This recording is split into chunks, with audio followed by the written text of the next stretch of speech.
On March the 25th in the year 1807, Britain marked a special day as it stopped the trading of enslaved peoples. But not many know that even before this, Arab slavers were the ones who started this cruel practice of exporting millions of Africans as slaves, and they were also the last ones to do it. Moreover, it's interesting to note that Arab slave traders often preferred African women over men. In our search through historical records, we came across a wise remark from George Pavlou, so let's see till the end of the video to know more about it.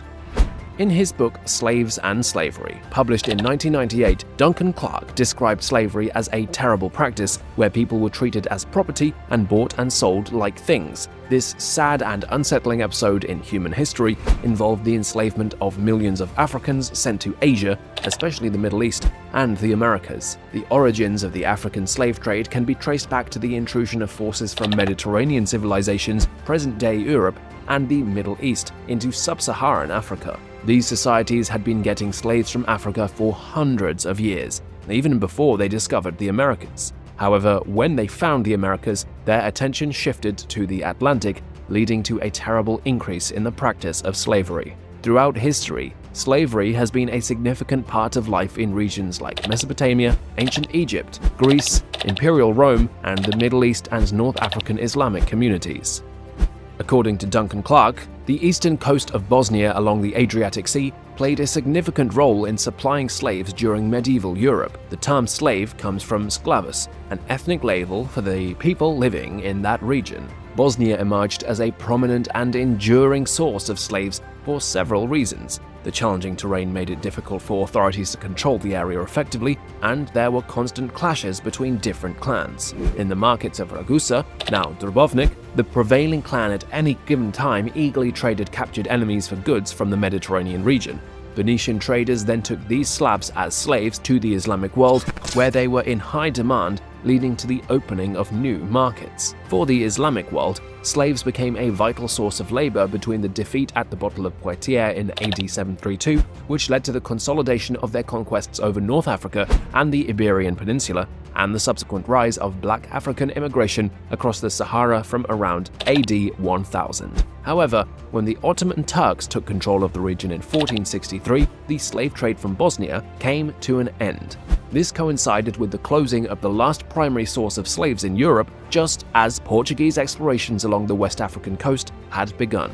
This began a second and highly catastrophic avenue for exploiting Africans as slaves. The exploitation of Africans as slaves became a dark and tragic chapter in human history, with far-reaching consequences that extended across continents and centuries. Understanding this historical reality helps us recognize the profound impact it had on shaping societies and the immense suffering endured by those subjected to the cruelty of slavery. Historian Paul Lovejoy's research on the history of slavery reveals some staggering numbers. He believes about 9.85 million Africans were forcibly sent as slaves to Arabia and India. Lovejoy's data breakdown sheds light on the scale of this tragic trade. Between AD 650 and 1600, the Arabs exported on average 5,000 enslaved Africans every year, amounting to a shocking total of approximately 7.25 million people. During that period, the Arabian slave trade continued to expand, and from 1600 to 1800, they exported an additional 1.4 million Africans. However, the 19th century marked the peak of the Arabian slave trade. A staggering 12,000 enslaved Africans were shipped annually to Arabia during this century. The 19th century alone witnessed the enslavement around 1.2 million Africans, highlighting the alarming scale and brutality of the trade during that time. These numbers provide a sobering reminder of the immense suffering and exploitation endured by millions of Africans who were captured, torn from their homes, and sold into slavery in different lands. The Arabian slave trade tragically saw an estimated 9.85 million Africans forcefully enslaved and taken to Arabia and India. These numbers come close to the conservative estimate of 12 million enslaved Africans during that time. However, African historians argue that the actual figure could be much higher, reaching over 50 million Africans exported solely during the Atlantic trade. According to historian Paul Lovejoy, around 4.1 million Africans were transported across the Red Sea to the Persian Gulf and India. Interestingly, this trade was predominantly undertaken by Muslims, with exceptions like the Portuguese engagement in Mozambique and 18th and 19th century French exports to Indian Ocean islands, as explained by Duncan Clark.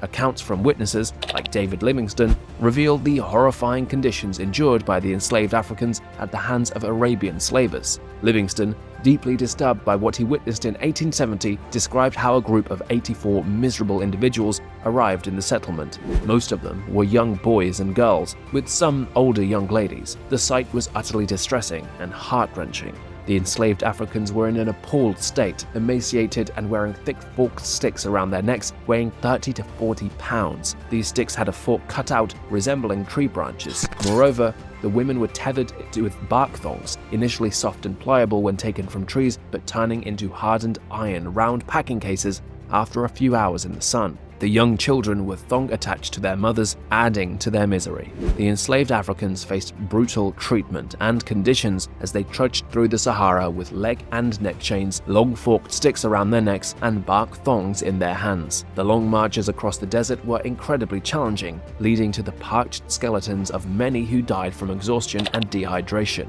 The violence and suffering inflicted upon the Africans during the Middle Passage of the Arabian trade were no less dreadful and terrifying than the notorious Atlantic trade. In both cases, countless Africans lost their lives due to dehydration, famine, harsh seas, and the cruelty of their captors. While the modern image of African slavery often portrays men toiling on New World sugar plantations, it's essential to recognize that millions of girls and young women were also subjected to forced journeys crossing the Sahara and the Horn of Africa to enter Islamic concubinage. The Arabian slave trade, alongside the Atlantic trade, stands as a dark reminder of the inhumane treatment endured by millions of Africans throughout history. By acknowledging and understanding this painful past, we can work towards building a more compassionate and just world for all. In the European New World, a man's status was measured by the empires built on the backs of forced male labor. However, wealth and prestige were linked to young girls who became vessels of male pleasure in harems in the Islamic Orient. Women slaves were often turned into concubines, while male slaves and young boys were usually castrated to become eunuchs. The demand for slaves in the Islamic world was continuous, fulfilled through battles, raids, and border purchases. Though some slaves came from other regions, black Africans were the primary source. Slavery was deeply embedded in Africa's social, economic, cultural, and religious life, surpassing other calamities in scale and scope. African slaves endured grueling journeys, shuffling over the Sahara with leg and neck chains, carrying forked sticks around their necks and bark thongs in their hands. The harsh conditions led to the deaths of many due to exhaustion and dehydration. Arab slavers frequently sold African prisoners to European slavers, perpetuating the cycle of suffering. Young girls and women were also forced across the Sahara and the Horn of Africa to become Islamic concubines, adding to the tragedy of the Islamic slave trade. Male slaves in Arabia were assigned various roles based on their abilities. Some toiled as laborers in fields or construction, others as soldiers, and some skilled craftsmen. In addition to labor, they performed household chores, but despite their contributions, they faced cruelty and severe punishment for minor mistakes, enduring hardships and suffering.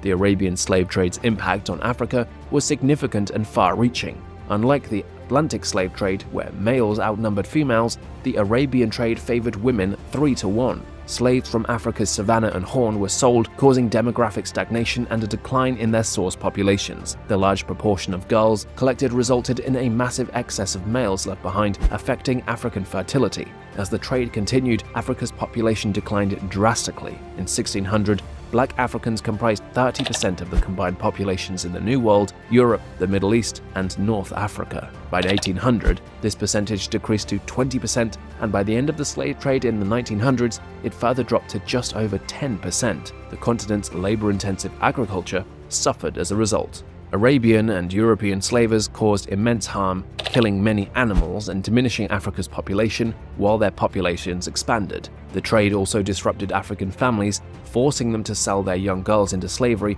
leading to further demographic challenges. The effects of slavery on African philosophy and long-term planning cannot be underestimated. Generations of calamities, seduction, revenge, and brutality have impacted the continent's collective memory. Eradicating these painful memories will take time and love, but it's crucial to understand the deep-rooted consequences of the Arabian slave trade on Africa and its people.